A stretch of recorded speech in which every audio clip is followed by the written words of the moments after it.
ఐటీలో ఎంట్రీ కావాలా? Trainee software engineer గా అజా కోడింగ్ ట్యూటర్ లో 2 వీక్స్ ట్రయల్ పీరియడ్ లో వెంటనే చేరండి. నమస్తే, వెల్కమ్ టు సుమన్ టీవీ. నేను మీ సుమన్ టీవీ ఉషా. ఇవాళ రేపు ప్రతి పేరెంట్కి కూడా బిగ్గెస్ట్ పెయిన్ ఏంటి అంటే పిల్లలకి కావాల్సిందల్లా ఇచ్చిన చెప్పిన మాట వినట్లేదు. ఒక వయసుకు వచ్చిన తర్వాత లేదు అంటే యవ్వన వయసులో మా చేయి దాటిపోతూ ఉన్నారన్న పెయిన్ ప్రతి పేరెంట్ కూడా ఎక్స్పీరియన్స్ చేస్తూ ఉంటుంటారు. ఎలా ట్యాకిల్ చేయాలో అర్థం కాని పరిస్థితి. ఒక దెబ్బ కొట్టాలి అన్నా ఈ రోజుల్లో అది సాధ్యం కాని సిచ్యుయేషన్ అని చెప్తూ ఉంటుంటారు. దీనికి సంబంధించి పిల్లల విషయంలో చాలా సెన్సిటివ్గా డీల్ చేయాల్సిన కొన్ని విషయాలు ఉంటుంటాయి. అందులో పిల్లల మాట వినప్పుడు ఎలా డీల్ చేయాలన్నది అతిపెద్ద బిగ్గెస్ట్ టాస్క్ అని కూడా నాకు తెలుసు. దీనికి సంబంధించి ఏ విధంగా హ్యాండిల్ చేయాలి, ఏ విధంగా వెళితే బాగుంటుందన్న వాటిపైన డిస్కస్ చేయడానికి మనతో పాటు సుబ్బారావు గారు ఉన్నారు. ఆయన అడిగి తెలుసుకుందాం.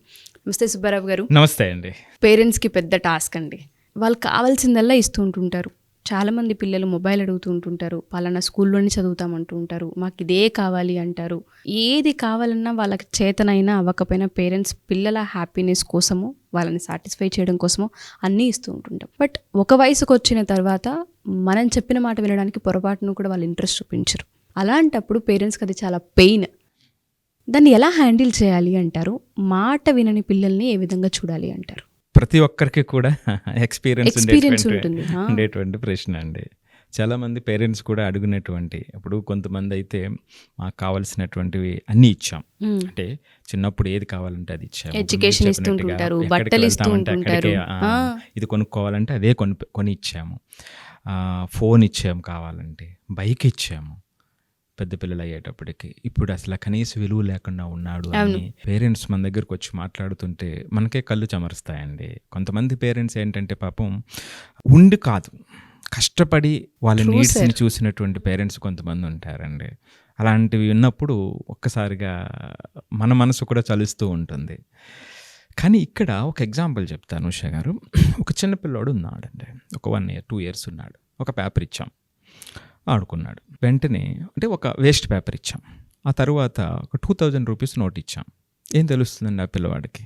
ఏమైనా డిఫరెన్స్ తెలుస్తుంది? రెండింటితో ఆడుకుంటాడు, వాటర్లో పాడేస్తాడు, వాడు ఇష్టం వచ్చినట్టు ఆడుకుంటాడు. మరి ఇది 2000 రూపాయల నోటు కదండి, వాడికి ఎందుకు తెలియలే? అదే పిల్లవాడు కొంచెం పెద్దవాడు అయిన తర్వాత ఒకవేళ ఇద్దరు అన్నదమ్ములు ఉంటే ఒకడికి 100 రూపీస్ ఇచ్చి ఇంకొకటికి 500 రూపీస్ ఇస్తే వాళ్ళు మరి తేడాలు వస్తాయండి? వస్తాయి కదా. మరి ఎట్లా తెలిసింది? ఎందుకు తెలిసింది?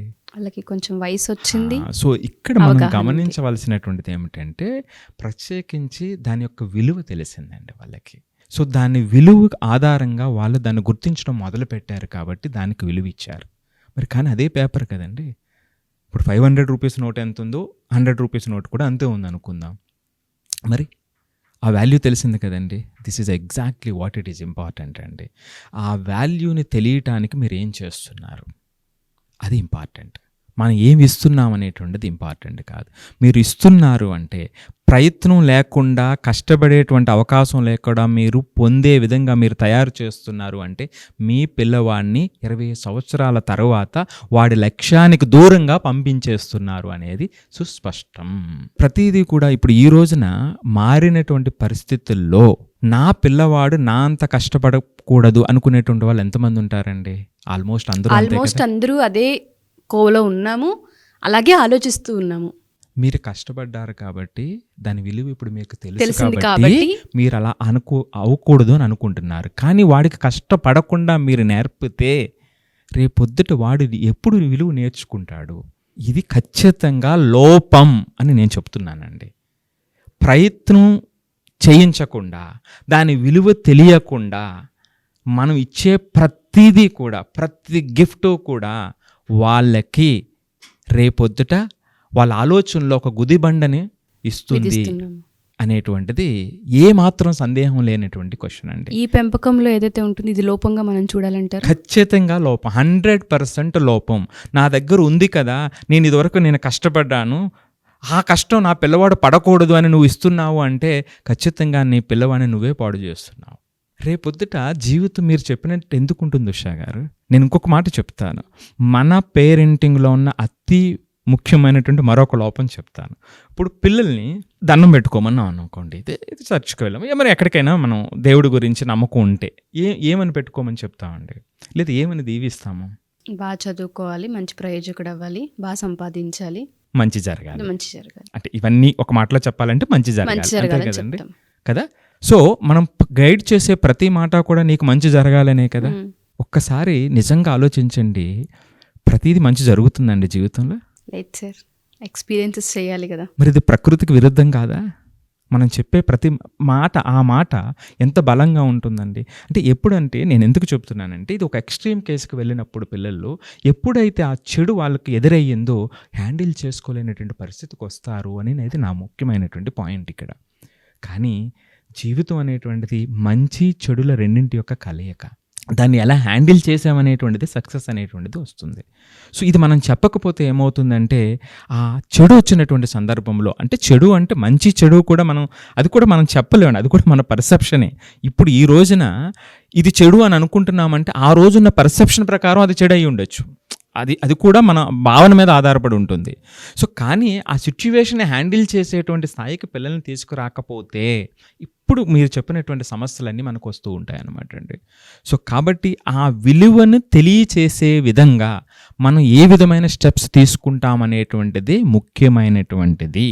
కానీ ఈరోజు మారినటువంటి పరిస్థితుల్లో కంపారిజన్ పెరిగిపోవటం, ప్రతిదీ కూడా ఇమీడియట్గా రావాలి అనేటువంటి తత్వం తెలియకుండానే పిల్లల్లో అలవాటు అవ్వటం వల్ల, అది వాళ్ళకి అనుకున్నది అందకపోవటం వల్ల వచ్చేటువంటి ఇనీషియల్ ప్రెషర్ ఏదైతే ఉంటుందో దీన్ని హ్యాండిల్ చేయగలిగితే, దీన్ని హ్యాండిల్ చేయటంలో మాస్టరీ సంపాదించగలిగితే పేరెంట్స్, ఇప్పుడు మీరు చెప్పిన సమస్య రాదండి. సో దీనికి చాలా చాలా జాగ్రత్తగా పేరెంట్స్ గమనించి వాళ్ళ టైముతో పాటుగా వాళ్ళ యొక్క పర్సెప్షన్ చేంజ్ చేసుకొని చేయాల్సినటువంటి పరిస్థితి ఉంది, చాలా చాలా ఉందండి. ఎందుకంటే ఇంకొకటి చెప్తాను ఉషా గారు, ఈ పిల్లవాడు ఈ రోజున అలా మారిపోయి ఉంటే ఒకవేళ మొట్టమొదటి బాధపడేది ఆ పేరెంట్సే కదండి. నిన్నటి వరకు ఏదైతే నేను ఇచ్చానో మరి ఆ పేరెంటే కదా బాధపడతాడు. నేను అందుకని అది ఇప్పుడు మనం జాగ్రత్తగా ఈ ఇనీషియల్ స్టేజ్లో దాన్ని చేయగలిగినట్లయితే ఆటోమేటిక్గా జీవితాంతం వాళ్ళు హ్యాపీగా హ్యాండిల్ చేసేటువంటి అవకాశం వాళ్ళకు వస్తుందండి. మీరు అన్నట్టుగానే పేరెంటింగ్లో చాలా టాస్కులు ఉంటాయి సార్. ఒకప్పటి పేరెంటింగ్కి ఇప్పుడు పేరెంటింగ్కి అసలు కంపారిజనే లేదు. మనం చూస్తే మేము పెరిగిన వాతావరణం వేరు, ఇప్పుడు మా పిల్లల్ని మేము పెంచే వాతావరణాలు వేరు. ఎందుకంటే పరిస్థితులు అంతలా మారిపోయాయి, జనరేషన్ మారిపోయింది. ఇప్పుడు నా వయసులో ఉన్న పేరెంట్సే కావచ్చు, వచ్చే పేరెంట్సే కావచ్చు, ఇంకొంచెం పెద్ద వయసు ఉన్న పేరెంట్స్ అయినా కావచ్చు, పేరెంటింగ్ సెషన్స్ అనేది చాలా అవసరం. ఆ ఇంపాక్ట్ చాలా ఎక్కువగా పిల్లల్లో క్రియేట్ చేయాల్సిన అవసరం ఉంది కాబట్టి అడుగుతూ ఉన్నాను. ఎవరైతే పిల్లలు ఉంటూ ఉంటారో ప్రతి పేరెంట్ కూడా మీరు అన్నట్టుగా ఒక వయసు వచ్చిన తర్వాత రిగ్రెట్ ఫీల్ అవ్వడమో, బాధపడడమో, డిప్రెషన్లోకి వెళ్ళడమో, నా కడుపున పుట్టిన పిల్లలే నా మాట వినట్లేదన్న స్థితిలోకి వెళ్లకుండా ఉండాలి అంటే ఆ పర్సెప్షన్ని మార్చాలి అన్నారు, ఆ చూసే విధానాన్ని మార్చాలి అన్నారు. బట్ అదేదైతే స్ట్రాటజీ ఉంటుందో దాన్ని పేరెంటింగ్లో అప్లై చేయాలి అంటే సెషన్స్ కావాలి. దానికి మనం రెడీగా ఉన్నామా? చాలా మంది పేరెంట్స్కి కొన్ని డౌట్స్ ఉంటూ ఉంటాయి, వాటన్నింటికి మీరు తీసుకునే అవకాశం ఉంటుందా? పేరెంటల్ సెషన్స్ ఉన్నాయండి. సో డిఫరెంట్ స్టేజెస్ ఇక్కడ ఇప్పుడు మనం మాట్లాడుకునేది ఒక్క రకమైనటువంటి కోణం. సో ఇది ఎగ్జాక్ట్గా ఏంటంటే అండి, పిల్లవాళ్ళు ఒక మార్పు తీసుకురావాలంటే ఒక షాప్కి వెళ్ళి ఒక ఐటెం కొనుక్కుని వచ్చి వాడికి ఇచ్చేంత తేలిక కాదండి. వాతావరణం మారాలి, రోజువారీ మనం చేసేటువంటి కార్యక్రమాల్లో మార్పు రావాలి.